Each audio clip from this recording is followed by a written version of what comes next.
Baigner dans l'entrepreneuriat n'a jamais été chose facile. Et je ne cesse de le dire sur cette chaîne, il est facile de démarrer une business, il est facile de créer son entreprise, mais rester constant, c'est la chose la plus difficile à faire en entrepreneuriat. Et on le dit tant bien souvent, entreprendre n'est pas de tout repos. Vous allez forcément faire face aux difficultés, aux challenges et aux défis. C'est le cas de ce frère, entrepreneur que vous connaissez forcément. Il est passé sur cette chaîne il y a de cela 1 an. Son restaurant s'appelle AZ Bon Appétit. Aujourd'hui, il fait face à des difficultés. Et si vous vous rappelez, le restaurant est situé au 1400 boulevard à Côte-Vertu Ouest, Saint-Laurent, dans la ville de Montréal. Pour la petite histoire, le restaurant a été créé pour apporter un bout d'Afrique servi avec passion au Québec. Les différentes saveurs que l'Afrique peut offrir au Québec. Et donc, on y trouve des plats traditionnels, des plats authentiques et surtout une ambiance chaleureuse qui ne vous laissera pas indifférente. Mais comme l'entrepreneuriat n'est pas un fleuve tranquille, l'entrepreneuriat n'est pas de tout repos, il a fallu donc qu'un dégât d'eau survienne. Et dans ces circonstances, il y a beaucoup qui auraient abandonné.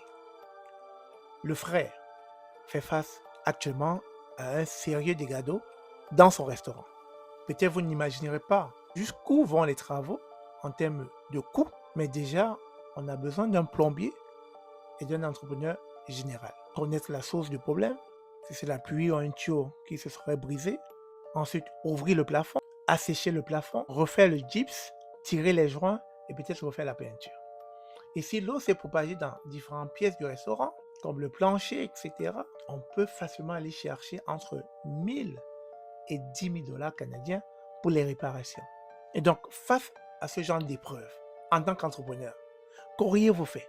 Vous savez, quand se bâtit une réputation, comme le frère l'a fait, parce qu'il y a de cela 1 an, il passait sur cette chaîne où on vantait son restaurant. Et en 1 an, beaucoup de choses se sont passées. Il a pu se bâtir une réputation, avoir une clientèle dédiée, fidèle. Mais du jour au lendemain, c'est des gâteaux qui viendraient possiblement à le faire douter, à le faire paniquer. Et naturellement, à l'amener à se poser cette question, est-ce qu'il ne ferait pas par hasard fausse route?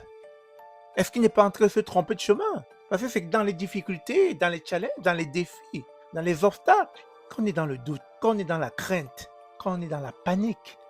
Alors, je vous pose la question, face à ce dégât d'eau, qu'auriez-vous fait? Auriez-vous abandonné? Parce que je ne sais de le dire, sur cette chaîne, créer une entreprise est la chose la plus facile à faire. Tout le monde peut créer une entreprise au Canada. Mais la pérenniser, être constant sur le marché, c'est là où ça devient difficile.